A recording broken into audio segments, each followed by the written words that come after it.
Greetings, our Hebrew Israelite sisters and brothers. This is L.D. Smith, the Watchman on the wall. Israel, it is our Sabbath. Grab that, King James. My sisters and brothers, we want to wish all of our sisters and brothers all over happy Sabbath. That being said, Israel, I know you've been waiting, and I can't wait either. Let us go forward here. We're going to be beginning the book of Genesis, chapter 1, and we're going to be dealing with this man that the Most High made and his woman. And we're going to prove beyond a shadow of a doubt that we've been lied to in Israel. As I always say, you can't believe anything that you have been taught in America.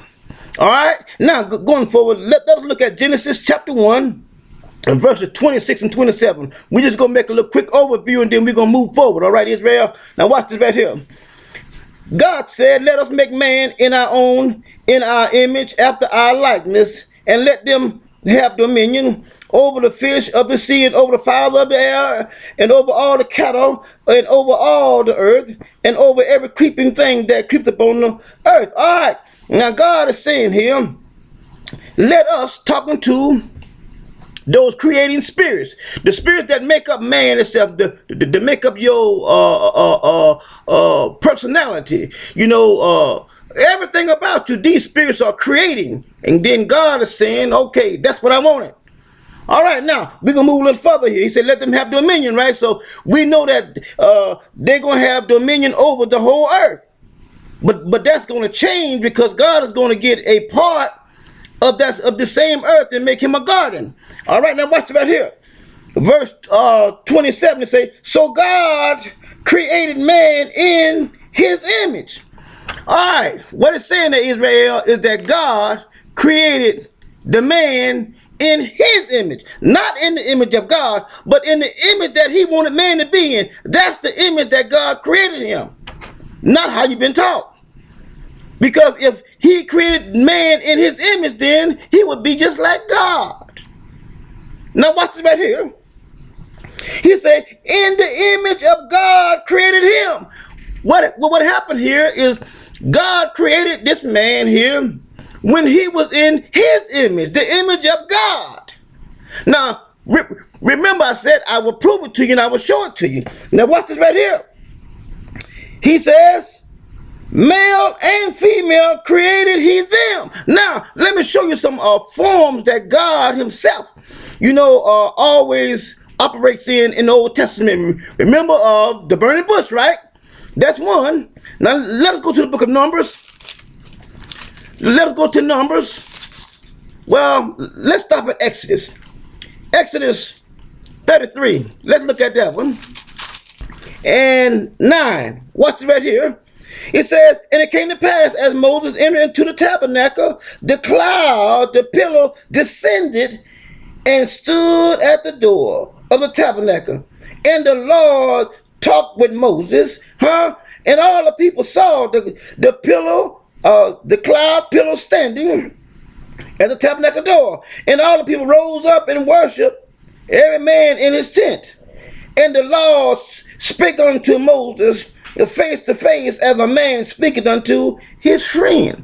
Now, but the point that I want to stress, my sisters and brothers, is that this pillar of a cloud descended.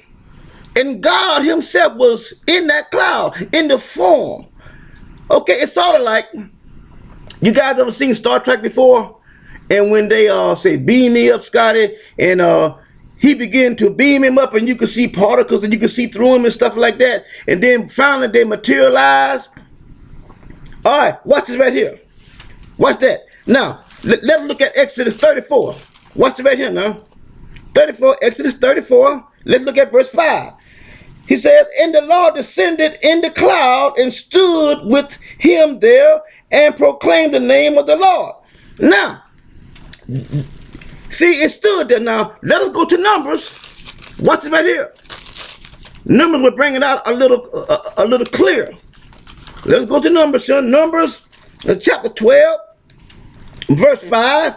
Look what it says. It says, and the Lord came down in the pillar of a cloud and stood at the door of the tabernacle and called Aaron and Miriam, and they both came forth. See now, God descended down. And you got to remember, my sisters and brothers, the writing is to the standard of their vocabulary in those days. I mean, if you use your imagination, you can see that they were saying that it was like a cloud, but it was also like a pillow. You know, a pillow is, you know, like on the White House. Those are pillows. But anyway, God wasn't the pillow, neither was he the cloud, but he was in it. So now we see here, go back to where he said that, so God created man in his own image, in the image that he had made for man. We're in Genesis 1:27. And he says, in the image of God. God was in a solid state. God was in a solid state. Created he him. Male and female created he them. Now we see that they are already created. This man and this woman, right? They have already been created. Now, let us go a little further here. Let us go to 28. It says, God blessed them, and God said unto them, be fruitful. Now this is Genesis 1:28. He said, be fruitful and multiply and replenish the earth and subdue it, and have dominion over all the fish of the sea, and over all the fowls of the air, and over every living thing that moveth upon the earth. And God said, behold, I give unto you every herb bearing seed which is upon the face of all the earth, and every tree in which is the fruit of a tree yielding seed. And ye, to you it shall be meat. All right. Now we see here that God has given them all of these seeds and herbs, and telling them about the trees. You can eat off of these trees and whatnot, and that is going to be meat for you, and this is what I want you to eat. Then he says in verse 30, says, to every beast of the earth, to every fowl of the air, to every thing that creepeth upon the earth, wherein there is life, I have given every green herb for meat. And it was so. And God saw everything that he had made. Now remember that, my sisters and brothers. And behold, it was very good. And the evening and the morning was the sixth day. Now we see here that the Most High done did all this work in 6 days. All right. Now remember, now he done created the man and the woman, male and female, and he have given them herbs and trees and told them, this is what I want y'all to do. I want y'all to make some babies. All right. Now we see over all the earth. So we see here that and there have to be a lot of people that are over all the earth, you know, for all these trees and whatnot. It's not only this woman and this man, but, you know, if you look at the story, he's talking about over all the earth. Now, there's no reason why those two people can be all over the earth. It has to be more than them. But anyway, let us go back here and look at this latter part of chapter 1. It says, and it was the 6th day, Israel. Are you with me? Now God done made all this. God done work. Now he done made all this now in the 6 days. Now let's look at chapter 2. It says, thus the heavens and the earth were finished, and all the hosts of them. All right, now Israel, all the work that God had set out to do is finished, and all the hosts thereof, all the beasts, all the trees, everything. I mean, everything is done. Everything is finished. It is complete. Now he's going to reiterate it now down here in verse 2. He says, now, on the 7th day, God ended his work. Okay, y'all heard that? He's finished. I mean, this is all he has done. He ain't doing no more. Not right now. Because this is the 7th day.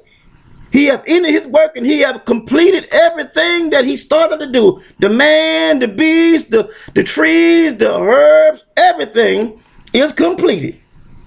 Now it says here, and is now verse 2, and on the 7th day God rested. God ended his work which he had made, and he rested on the 7th day for all his work which he had made. Now remember now those words, work. God says this was some work. But now when you get down here to this other man he gonna make called Adam, there ain't no work in there. There's no work involved in it at all. It's more or less like God is pleasure time. Like a painter is painting him a picture and he just stroking right along. That look good. How about that? You know? Now watch it. He goes on here. Verse 3 says, and God blessed the Sabbath day and sanctified it, because that in it he had rested from all his work which God created and made. See that? Created and made. All of his work. Then it goes on, these are the generation, verse 4, of the heavens and the earth when they were created in the day that the Lord made the earth and the heavens, and every plant of the field before it was in the ground or in the earth, and every herb of the field before it grew. For the Lord God had not caused it to rain upon the earth, and there was not a man to till the ground. Now, Israel, now y'all think about this vendor now. Y'all know he done made a man over here and a woman, and he says that there isn't a man to till the ground. Now something is wrong with that picture. You know what's wrong with it? These first two people over here, they're ignorant. All they're supposed to do is have sex and make more babies and populate the earth. That's all they was commanded to do. That's all. And have dominion over the fish and the cattle and all those things. But now God is talking about, I need me an intelligent man. I need somebody to till the ground, one to cultivate, one that knows agriculture, one that knows what I have put in him. Now watch this right here. It says here, and the Lord God, this in verse 7, formed man of the dust of the ground and breathed in his nostrils the breath of life, and man became a living soul. My sisters and brothers, y'all see that? Now this man here is special. This man is special. God put his hands on him. Not only that, God breathed the breath of life in him, a part of himself. Now if you look back at the man and the woman that he created over here in chapter 1, they're breathing too. They're breathing, but they walk around breathing, multiplying, making babies, doing what he told them to do. But this man here is special. This man Adam is special. He had breathed the breath of life in him. Not only that, he is a living soul. My sisters and brothers, y'all see that? See, that's why they want to try to get rid of Israel. Because Israel has a living soul inside of him. Y'all know that song Sam and Dave sang a long time ago, I'm a soul man? Yeah, they was talking about us. God said that he became a living soul. Why he didn't say it about the man and the woman that he made over there? And my sister and brother, we have been taught and told this lie for years and years. Oh, we all alike. I beg you to differ. That couldn't be further from the truth. And you black men of Israel, you want to go outside your race and sleep with an animal and then create something else. But see, you have to see this thing for what it is.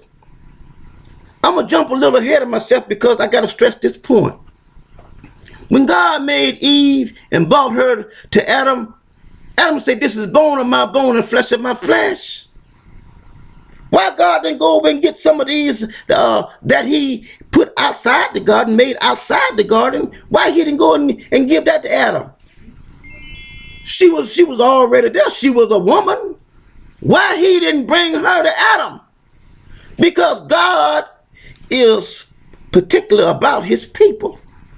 God wants his people only to be with their people. I did a video on God created racism. And see, I don't understand why we can't get that into our head. God does not want us to be with other people. And they taught us in this country that they were better than we are. Couldn't be further from the truth. They knew They had the book. That's why they separated us and had colors over here and whites over there, because they knew what the book said.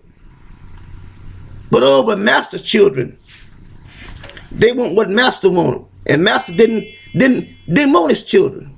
But anyway, let's go forward here. In verse 2 here, it says, chapter 8, verse 8, it says, "And the Lord God planted a garden eastward in Eden, and there he put the man whom he had formed." See that? Israel. He created a man and woman over here in chapter 1. Chapter 2, he formed the man. That lets you know he is not talking about the one that he made in chapter 1. It's right there. It's plain as day. He said, "And the Lord God planted a garden eastward in Eden, and there he put the man," picked him up and put him in there. This is where I want you to be at. Put him in there. Is that what it says? Put the man whom he had formed. Talking about Adam. "And out of the ground made the Lord God to grow every tree that is pleasant to the sight." Now I want you to keep your eyes on that right there. Make a note of verse 9. Because this tree that is pleasant to the sight is in the garden. This tree is different from all the trees that is outside the garden. And not only that, this tree going to be different from the trees that is in the garden also. But look what it says. "And good for food. The tree of life also was in the midst of the garden, and the tree of knowledge of good and evil." Now we see, my sisters and brothers, here, that God had planted a garden and put this man in there that he formed from the dust of the earth, called Adam. Put him in there. Now, you guys know he already created this woman and this man and told them what all to do and gave them dominion over all the fish of the sea and stuff like that. But now watch what he does for Adam. Let's jump down to verse 15 in chapter 2. It says, "And the Lord God took the man and put him in the garden of Eden to dress it and to keep it." So in other words, Adam had a job. Adam had a job to do in the garden. See, these people over here in chapter 1, they were wild. They just go out there and eat up the tree. That's all. Eat the berries and stuff that grew up on out of the ground, the herbs and stuff like that. They weren't intelligent at all. They were just living. But here God has created him an intelligent man, an intelligent human being called Adam. Now he puts him in the garden and tells him, I want you to keep this garden and dress it. I want you to cultivate it. I want you to keep it. I want you to watch it. I want you to look over it. Keep an eye on it. All right? That's what I want you to do. Always take care of the garden. Now, look what it says here. It says in verse 16, it says, "And the Lord God commanded man, saying, Of all the trees of the garden thou mightest eat it." I'm trying to keep note of that right too, okay? Keep note of that. Because we see here, there's nobody there but Adam. No one in the garden but Adam. And he's talking only to Adam. So when you talk to somebody else can be standing there. That doesn't apply to them. Unless you say y'all. But he's speaking directly to Adam. So what he's saying here applies only to Adam. Now look what he says, Israel. He said, "But the tree of knowledge and good and evil, thou shalt not eat of it, for in the day that thou eatest, therefore thou shalt surely die." Adam, there's no if and buts about this. If you eat off this tree, you gonna die. Not you might die. Not that your eyes gonna be open and that you gonna know good from evil. No, you gonna die, Adam. You gonna die. Now this here does not apply to somebody else. It only applies to the man that he formed from the dust of the earth and then put him in the garden, called Adam. That's all this applies to. Somebody else can come and eat it. It's not gonna kill them. Are you getting where I'm going? All right, got it. All right, now, look what he says here. He says, 18 says, and the Lord God said, it is not good that man should be alone. I will make him a helpmate. Okay, we see now that God said that it's not good for Adam to be alone, but he gonna make him a helpmate. Now let's go back and let's see how I got to keep taking you back to chapter 1, because you have to realize that these people in chapter 1, they're already been created. Already. Now God is going to make Adam a helpmate. I'm stressing this to let you know that I don't give a damn what you've been taught. I've been taught the same thing, but see, y'all has opened up our eyes here, and we are here to give our sisters and brothers nothing but the truth. Nothing different. Now we see here that these two people in chapter 1, they already been created. Now God has formed him a man. All right, now we see here that he said that he looked at Adam. He said, it ain't good for you to be by yourself, son. What I'm gonna do is I'm gonna make you a helpmate. All right, now let's look at this right here. Now he says here in 19, he said, and out of the ground the Lord formed every beast of the field and every fowl of the air, and brought them unto Adam, to see what he would call them. And whatsoever Adam called every living creature, that was the name thereof. Now remember, let's go back to chapter 1 again. These creatures over here, they never got a name. They never got a name. God just gave them creatures of the sea, fowls of the air, and everything. But here, this special man, this special black man that God created out of the dust of the ground. Yeah, this black human. Yeah, look here. He brought them to him and see what he would call them. All right, now look at verse 20. It says, and Adam gave name to all cattle and to all fowls of the air and to every beast of the field. But Adam, there was not a helpmate for him.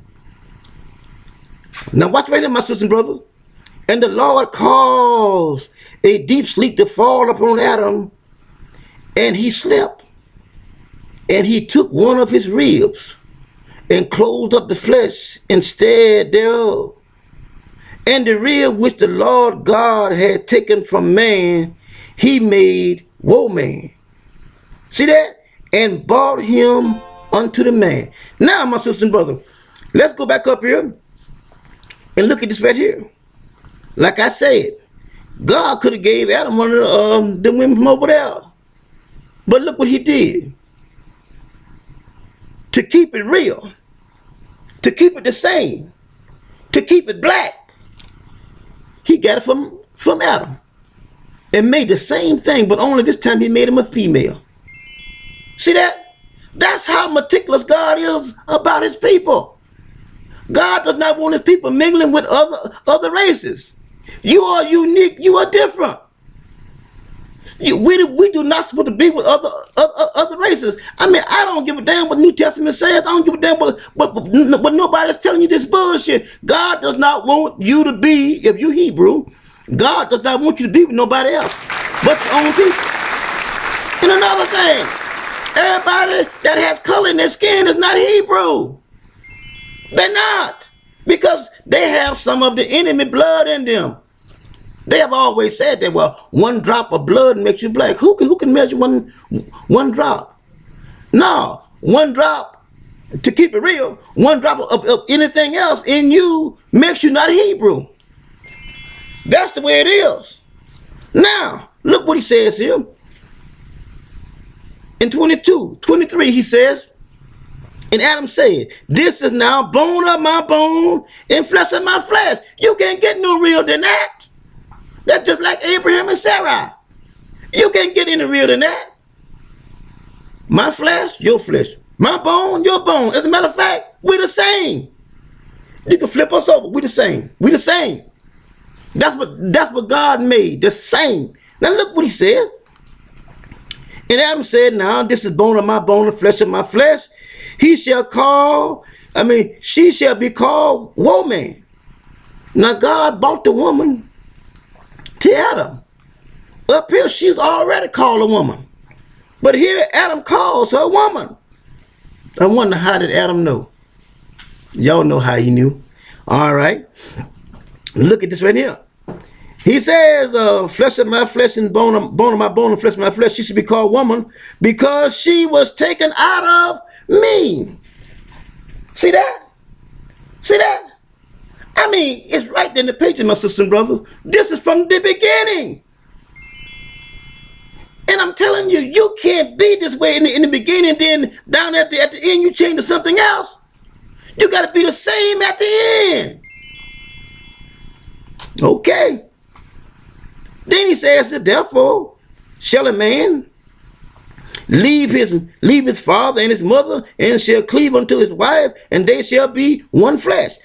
And they both, and they were both naked, the man and his wife, and were not ashamed. See that? And both of them was butt naked and wasn't even ashamed. But things are going to change. You know why? Because Adam, he was not on his job. But let's go down to chapter 3. Chapter 3, verse 1, it says, now the serpent was more subtle than any beast of the field, which the Lord thy God had made. And he said unto the woman, yea, hath God said, ye shall not eat of the tree, that ye shall not eat of every tree of the garden? Stop, hold the presses right there, stop. Wait a minute. If y'all recall, when God gave this commandment to Adam over here, in verse 16 in chapter 2, wasn't nobody in the garden but Adam. Nobody was in there but Adam. So how can this woman here know? She had to be eavesdropping because, you know, this woman can't be Eve. You know why? Because Eve was not yet even taken out of Adam. God had not made her yet. So you know, my sisters and brothers, this had to be this woman over here in chapter 1. This is not Eve. Because if you see what she's saying, it's a fabrication. Because God never told her nothing. God was talking to Adam. Watch this right here. And the woman said unto the serpent, we may eat of the fruit of the trees of the garden, but of the fruit of the tree which is in the midst of the garden, God hath said, ye shall not eat of it, neither shall ye touch it, lest ye die. Could be further from the truth. God did not tell her nothing. See, she was listening. She was being nosy as hell, meddling, and instead of her doing her thing with her man, she's over there meddling, trying to listen to what God telling Adam. God told Adam that he had to dress the garden and to keep it. So if anybody know anything about agriculture, when you're working out in the field, either in your garden, you gotta touch your plants. You know, you gotta dig around them and get all the grass and stuff, all the weeds and stuff from around your tomato plants and stuff like that. I mean, you gotta touch them. So God never told Adam that he couldn't touch it. He told him that if he ate of the day that you eat of it, ye shall surely die. See that? So you have to know that this is not Eve. This is this nosy ass heifer that was outside the garden listening. Because Eve wasn't even born. I mean, Eve, she was not even made yet. Now, watch this right here. And the serpent said unto the woman, ye shall not surely die. Know why he said that? Know why, Israel? Because God never told her that she would die. God told Adam. And he was telling her right, but he was tricking her. Now look what he says here. For God does not know that in the day ye eat thereof, then your eyes shall be open, and ye shall be as gods, knowing evil, knowing good and evil. See that? Now, like I said, my sisters and brothers, God never told this woman a damn thing. God was talking to Adam. God never told Eve that.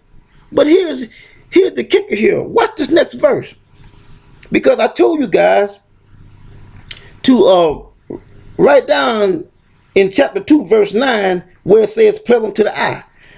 I told you guys to take a note of that. But now look at chapter 3 in Genesis, verse 6. Look what it said. And when the woman saw, see that?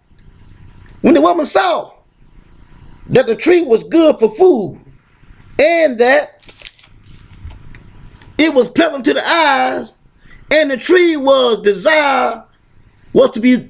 to be desired to make one wise, she took of the fruit thereof and did eat, and gave also unto her husband with her, and he did eat. Now my question, my sisters and brothers, here is, I told you that this woman was nosy.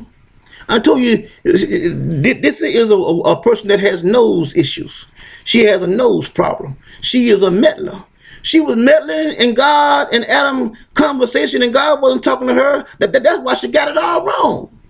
But not only that, see here, she saw that it was good and pleasant to the eyes. Now think about this, Israel. Eve was in the garden with Adam. Adam is the keeper. Adam is working in the garden. He keeping the garden. He cultivating. He putting out all the weeds. He's digging all around these trees and stuff. Don't you think that Eve saw that tree? Don't you think she saw it? This would be no surprise to her. She's already in the garden. She sees the tree. She's with her husband while he's working every day. And these trees here, they were the tree of knowledge and good and evil. These trees, they were different from every other tree that was in the garden.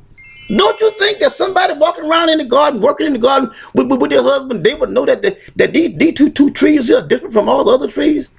Why now all of a sudden, oh, these trees here is beautiful. They are pleasant to the eyes, to be desired. My sister and brother, y'all can see that this old nose ass woman over here, that in chapter 1. Well, that's what that is. But my sisters and brothers, I ask you, I want you to share this to you with your sisters and brothers who are still in Christianity. We ask you to share it with them, and that it may be an eye-opener to them. And my sisters and brothers, we got another part coming. And I want you to tune in next week, and we're going to bring you part 3. All right? My sisters and brothers, don't forget to share this, okay? With your family and our loved ones. We wish all of our sisters and brothers all over happy Sabbath. Until next time, my sisters and brothers, shalom.